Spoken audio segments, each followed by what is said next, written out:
We ain't taking nobody's life. We putting kids through school. We connecting people with people so they can get interns and get opportunities. That's what happened when you confident. You're not jealous of nobody. You ain't got to hate on nobody. But when you're not confident, you're a dangerous person. Malcolm said the greatest person you should fear in life is the person that ain't got nothing to live for. Malcolm said, don't be in the alley with somebody that ain't got nothing to live for, because they'll take your life too, because they don't care about their own. Last one, ask. Who do I need to become in order to execute? Do me a favor. Greatest challenge sometimes we have is we're afraid to ask.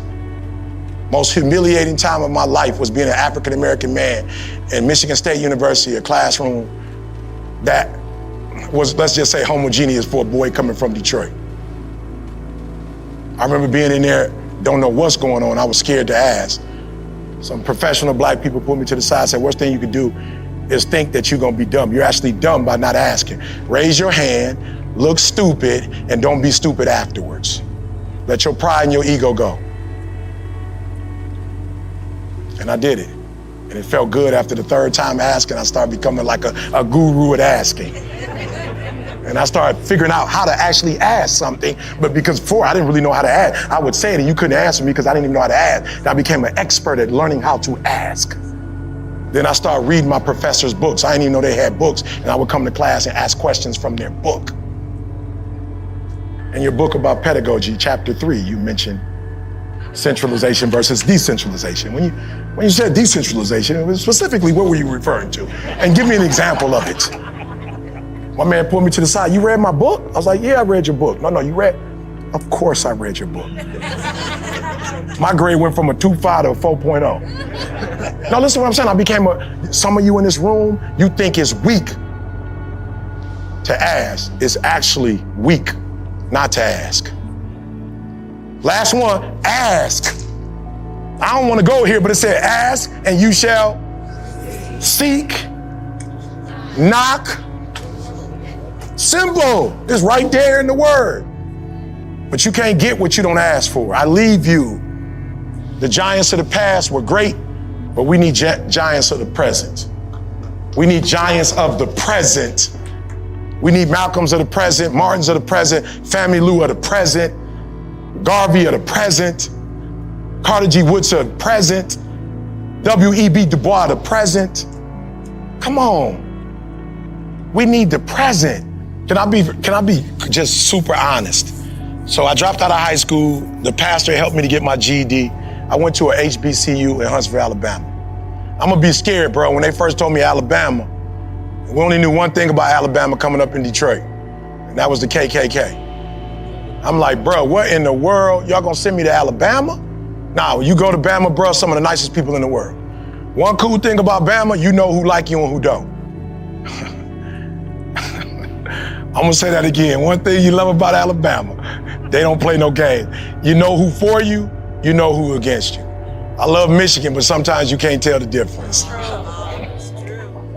So when I went down south, one of my first English courses, we watched the Eyes on the Prize series. Every young person needs to watch the Eyes on the Prize. And I heard for the very first time in my life the story of Emmett Till. And when I saw what Emmett Till went through, I was like, bruh, come on, you playing? You can't read or write and you 18, almost 19? At a time in our country, bro, you just kick in a man dope, take his kid out and kill him and you can't do nothing about it. I was like, they went through too much for you to be ignorant, for you to be dumb. They fought to go to school, Little Rock 9. They had to have the doggone National Guard to go to school. Ain't nobody stopping me from going to school but me. And so that video with Emmett Till changed my life. And then there was one other one, look him up. Yummy Sandifer, 11-year-old, south side of Chicago. Got shot 11 times in the back of the head, execution style, by my own people. And I realized we got two enemies. We like to focus on the one out, but we got an enemy within. And I realized I gotta grow up and get right, because I gotta help the enemy without, and I gotta help the enemy within. And I gotta do more with the enemy within, because he my next door neighbor. You gonna shoot an 11-year-old because you think he gonna snitch? You talking about the police, but this your own? So I realized I got a lot of work to do. That was the day everything clicked for me because of my history. And it was like, it's showtime, bro. You old Martin, you old Malcolm, they did not take us this far for us to go backwards.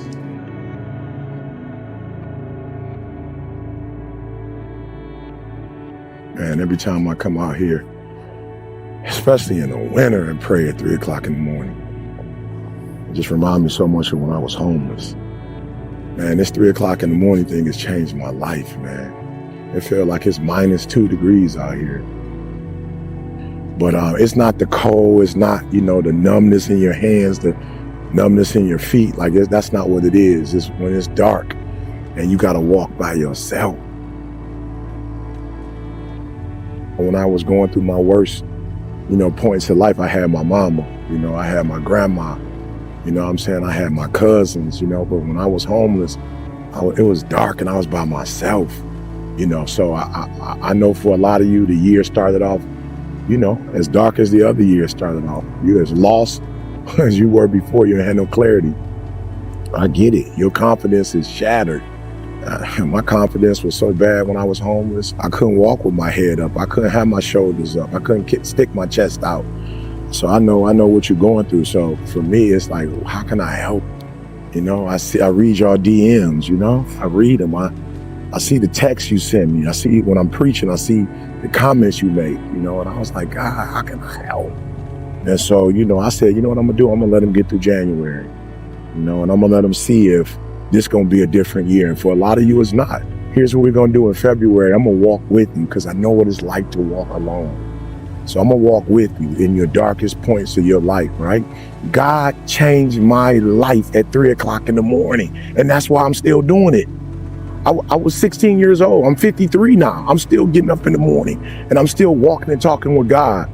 And so I'm going to introduce you to the system that God gave me every day. We're going to do it for an entire month. I'm going to give you that system. I'm going to give it to you for free. If you want to get on the other side and like live and be and do and have everything God had planned for you, I'm telling you, all you got to do is click that link. Together, we're going to get on the other side. It's your boy, E.T. If you're ready to make the rest of your life the best of your life, I'll see you February 1st.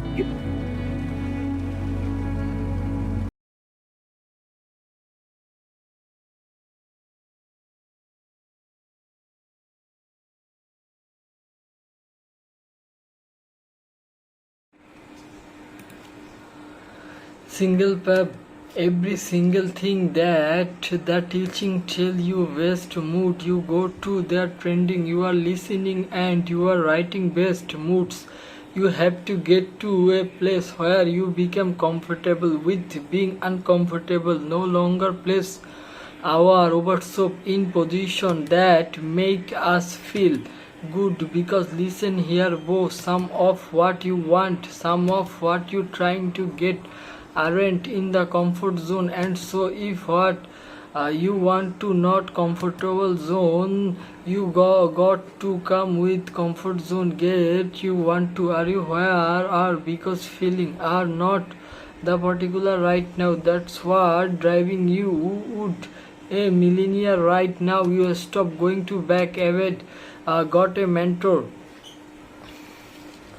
Books so hard, books cannot make you get out of.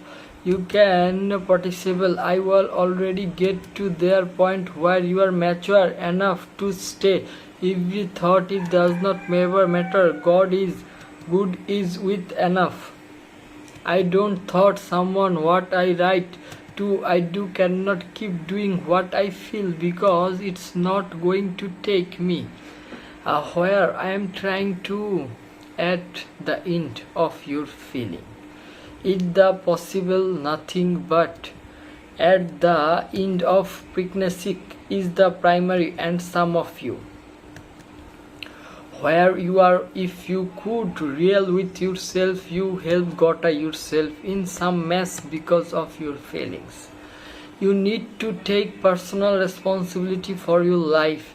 It's about no more excuse, it's about more trials and tribulation not happened but getting in your way about debating.